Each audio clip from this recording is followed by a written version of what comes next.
Top Gun Maverick. My dad and stepmom were in town, so my dad had to take us to see it, and we did, and it actually was very good. I saw the original Top Gun a long time ago. It's been a long time, though, and you've never seen the original Top Gun, No, so I'm interested to see how it held up for you. Our feelings are very positive. Yeah. And I'm not just saying that because I know my dad is probably watching this one. Tell me, what are your thoughts? Well, why don't you keep going? It was good. Now, tell us, what did you think? What would you rate it? 7.5 to 8. Oh, okay. To me, 5 is average. 5 is right in the middle. I would say 7, probably, is my rating. You're getting kind of tough on the criticisms these days. So I liked Top Gun. I haven't seen the first one, as Jake stated, but I felt like there were some holes that were a little convenient. Never really watch movies like these, and so for me, I'm not a huge Tom Cruise fan. Actually held up pretty well considering all of that. You wouldn't have seen it if it weren't for my dad in town, probably. No, because she really does not like Tom Cruise. So well, I'm excited to hear what kind of plot conveniences you found in it when we talk about the spoiler section. We're just going to do non-spoilers now. Although I feel like if you're watching this, you've probably seen it by now. I felt like the acting was good and everything else. It is a perfect blend of the best action cliches and done in a way that is very old school but kind of fresh. So it takes a lot of like the legacy sequels, like the new Star Wars movies, all that kind of stuff, where in Halloween movies, the Scream movies, where they're bringing back old franchises and kind of bringing in the old cast and bringing in the new cast. And I thought that this is probably the best one I've seen of that sort besides Halloween 2018, where they really honor what came before, but do something interesting with it and not just the same thing, but with a newer, younger cast. They actually took the story of the original Top Gun and treated it very seriously, treated the relationship seriously. And I think the reason this movie works so well, because there's a lot of slow parts. There's some great action, but there's really a lot of time devoted to just characters having a conversation in a room. That's what makes the movie work. It's the emotional connections between the characters along with the action scenes. Because once you have the action going, you're actually feeling something for the characters. Some of the side characters I thought were painted a little too broadly. They were kind of they come off as a little cheesy, especially in the beginning. But the main core feels very real. Miles Teller and Tom Cruise, their dynamic, the relationship between them was fantastic. Tom Cruise's character in general was just likable and entertaining to watch, and you really want to root for him. Some of the best action choreography, flying sequences I've ever seen, and I think that's what people talk about most when they talk about this movie, is how real it looked and how it was shot very realistically, and it feels very alive in that way. And the directing is fantastic. Cinematography, of course, like these are all wonderful things. I think we usually hone in more on the writing. That goes without saying. The directing and cinematography were all top notch. Yep. And the I editing, think so too. it was a very well-paced movie. There was no points when I was like bored. It just had a great classic 3-act structure that had some surprises, but it was just really, really well done. Very professional. It just felt like a good old school movie. That basically summarizes all the good that I have to say. All right, and that's our review. I want to get into the spoiler section, so you don't have anything else to say about it? No. All right. I want to get into spoiler section so I can You put always some do. holes in there. So basically what I hated was how convenient it was. The love story, it's portrayed that they've had an on and off relationship for a long time. And I felt like that relationship was way too convenient and it didn't feel deserved in my eyes. To be fair, I have to say, you did miss a very important scene where they have sex and they're at their house. You were in the bathroom. So you missed a good section of their bonding time. Sexual intercourse is good bonding time. They kind of gloss over the sex scene, but it's like they have sex and they're lying in bed talking. It's kind of sweet. And then Tom Cruise is like sneaking out of the upstairs because her daughter comes home and she's like, I don't want, I need to look respectable or whatever, but he's trying to get out and he's like climbing out of the top window. And then they think it's all good, and he jumps down the top window and he lands, and right through the window downstairs is the daughter just staring at him. And he's like, oh shit. But then it gets it's like everyone laughs, but then it's serious when the daughter says, just don't hurt her again. And it was just like everyone got really silent again, and that honestly made me think about what is kind of special about this movie compared to maybe other current movies out, Thor, Love and Thunder maybe, is that there is humor in this, but it doesn't come before the emotional beats.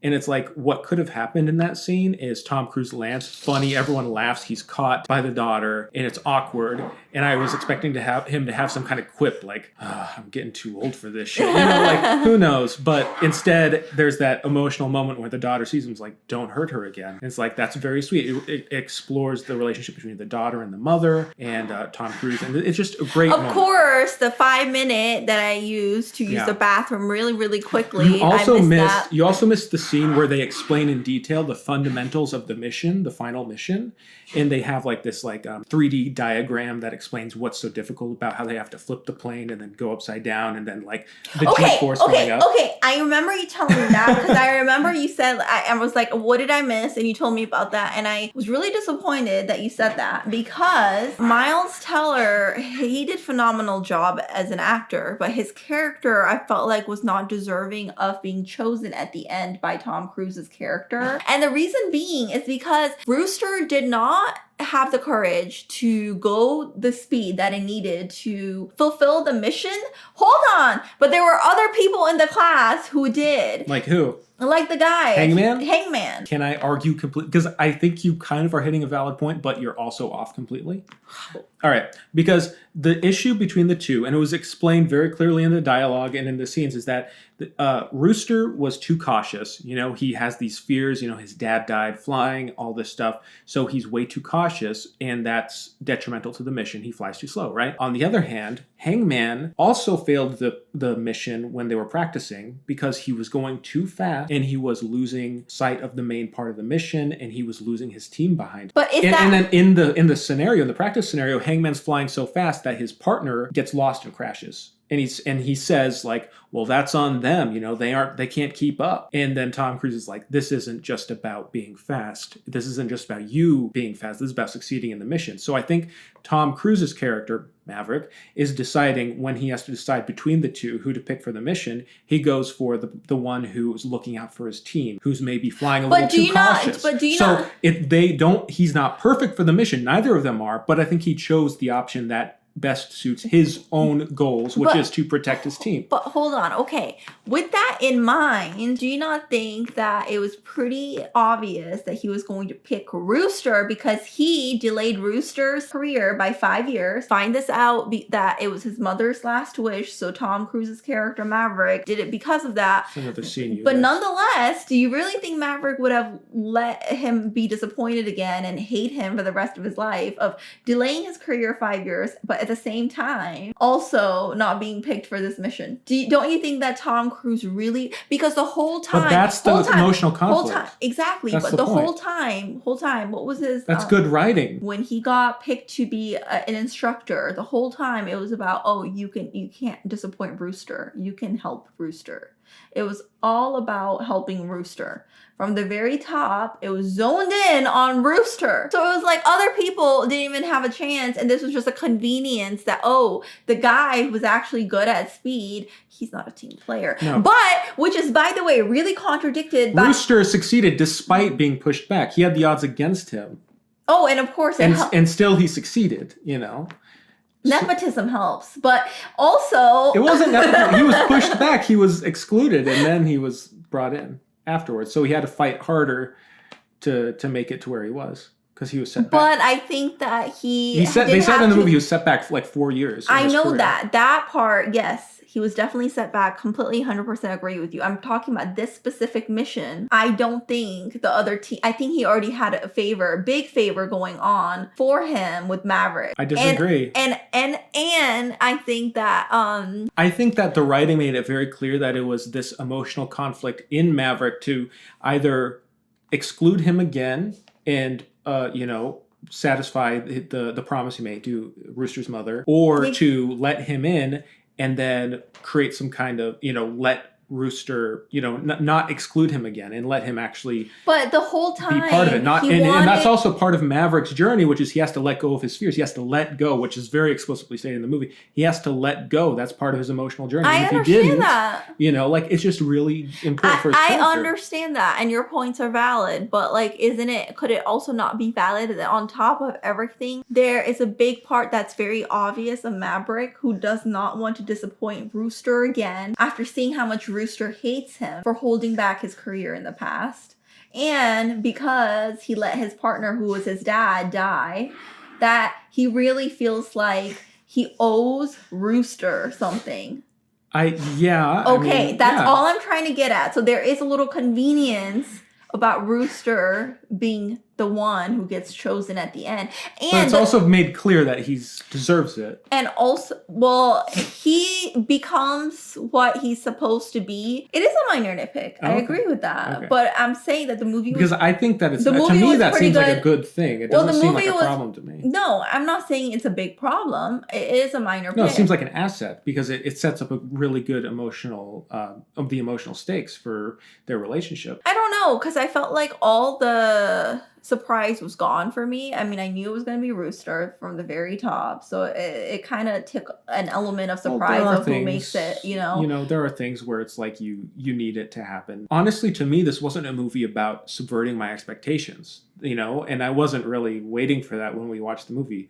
It's like I wanted to hear a familiar story told really well. By being told really well, there are things that are different and unique and surprising, but mostly it's not trying to subvert what it is, and that's what maybe makes it special compared to some of these legacy sequels. I mean, you're right. It is a very minor thing to nitpick, but I think I'm nitpicking it because the movie overall was good. Another thing that I had an issue with was in the beginning of the film when Maverick, he's flying the plane and it gets to 10, right? Mach 10 speed. He just has to push it knowing that the engine is not made for that in that model, and it's like didn't make any sense. Honey, that is the point of that's such a good character building moment.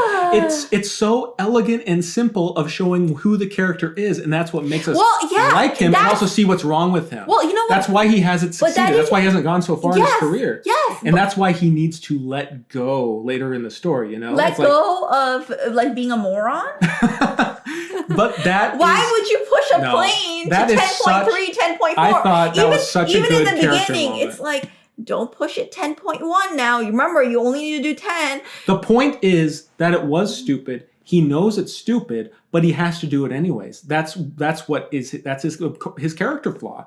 That's something that's wrong with him. That's why he has stayed where he is in the Air Force for so long. And that's why through the whole movie there's this threat looming over him of he could be kicked out. It felt like it wasn't like aged well in the sense that this guy has experience. This is not the first Top Gun. This is the second Top Gun. Haven't seen the first. And by the way, you don't need to see the first in order to see this one. It recaps it pretty well. But it felt like, dude, you're like in your 60s. How have you had a career as long as you did, crashing millions of dollars? That used to be cute probably in your 20s, but this is not they cute. Point that out in the movie that it's not cute anymore, that he has a problem, he has an issue, and he needs to get his shit together. He needs to be a teacher. He needs to mature, which is what happens in the movie. Yeah, in your 60s. Great. Better late than never. You didn't mature for like 40-something years, but in that period of 2 months, you ended up maturing really good.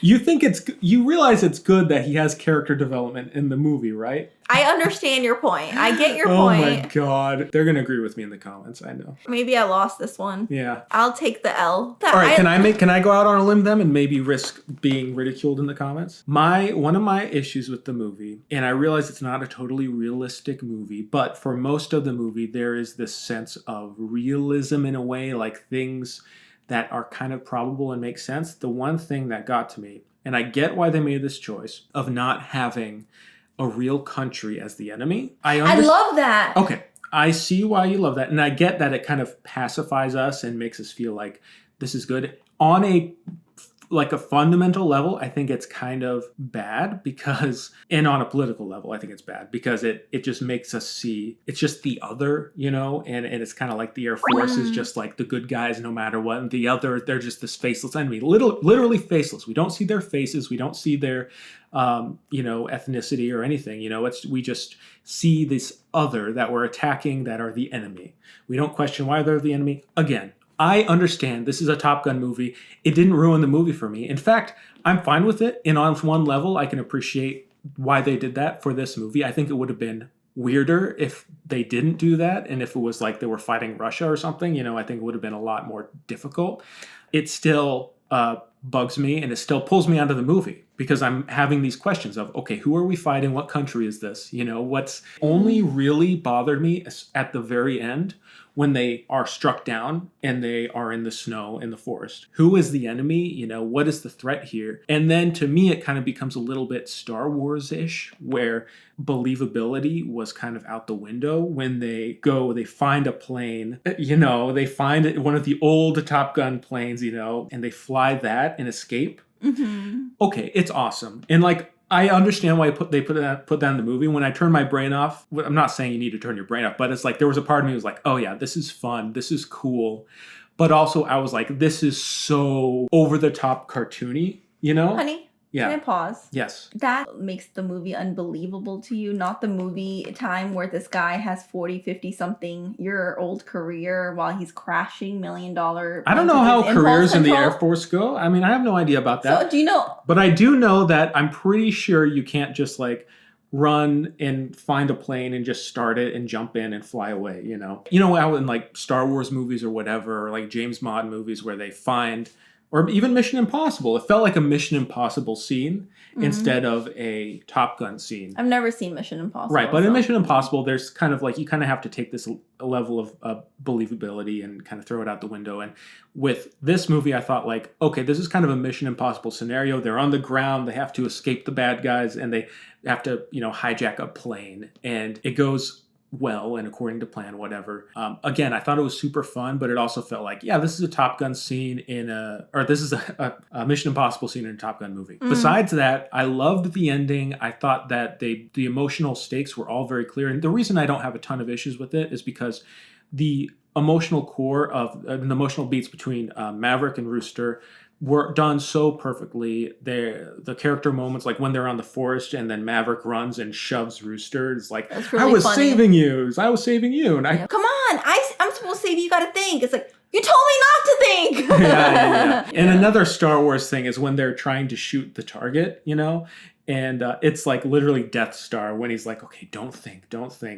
Great action, like adventure elements that really worked in this movie. Mm-hmm. Somehow they got it to work in a movie about like a flying academy, which to me sounds incredibly boring on surface. He threw the book out. Maverick threw the book. He doesn't play by the rules. Yeah. And it was all about like actually doing it instead of like reading about it. Yeah. And that's what made the movie fun. It's like all these like classic tropes and cliches that like you see in action movies all the time. They got it to work because they got the characters right. Like, I think that's the truth. Like, you can have these kind of tropes and cliches. The Maverick guy coming in who doesn't teach like, he throws the book. He literally throws the book in the trash. A cliche, but it's done well because we believe these characters. We understand the physics of the mission in such a clear way that we are never pulled out of the scene too much, or it doesn't feel like this like Transformers barrage of action where it's just like, what the fuck is going on? I also want to take back what I said earlier about Maverick's character. Maybe I was hating a little bit because I thought of something else that I was like, okay, it makes sense the way it started, him having impulse control, but also him being defiant. And it really showed why he's the Maverick that everyone raves about. When his students weren't doing that great and they were fearful of the mission, he jumped in the plane, defying orders to back off and not teach anymore, and showed the students that this mission could be done. And that was really a good moment to show like, oh, okay, this is why he is, you know, still the GOAT. Honestly, one day there will be like screenwriting classes where they'll talk about this script and say like, hey, this is a good traditional blockbuster, like beat by beat, like the way they crank up the tension in the second act. And then, you know, they have this mission, they have 3 weeks, but now it's shorter, you know, and now they're, Tom Cruise is being threatened of being pulled from the mission, you know, and it's just these things, how they're constantly ramping up the tension until the very end. Yeah. It's just really, really well done. I think so too. Okay, I'm sorry. I struggle with just Tom Cruise movies, so I'm being a little bit of a hater. And it's not like I'm not anti-military or anything like that at all. I just know that a lot of times historically, these kind of movies are always more so used to show why United States is better than other countries in a derogatory way. It's just not something that I'm like historically a fan of, but I think, and to your point, what you're saying is like othering, they could be othering without showing the enemy's face to everything else. I didn't even think about that. I just thought like, oh, I'm really glad that they don't show other countries who have different belief system in the sense that America is always right and the greatest of all time. Well, to me, it almost is like worse in a way, even though, and it's worse in a way because it makes us feel better. And that's kind of the issue, is that we see it and we go, these aren't even human beings. We don't even have to worry about, they're basically like stormtroopers in Star Wars, you know? And it's like in Star Wars, we don't care when a stormtrooper dies. Well, this is a movie about war and, you know, supposedly about real countries, but not really. So you kind of have to, it's hard because, you know, it's like an advertisement for the Air Force and for the US military, but also it's like a real thing, but also in a fantasy world. So you have to kind of pretend it's fantasy, but it's also like real life stuff. And I think that's where I'm like struggling with, because the movie is good overall. I'm just kind of struggling with the realism of that kind of ideology. But overall, it was really well written. I was being a hater. On every level, it's an amazing movie. Like, you just can't deny that it's a really fantastically made movie. I mean, I'll probably watch it again. I mean, Hollywood makes military propaganda literally like every week, so that's just how it is. But I loved this movie. I loved the characters, and that's my takeaway. Fantastic movie. There should be more like them. I agree. All right. Well, thank you for watching. Thank you for supporting our channel, and we will see you next time. Bye. Bye.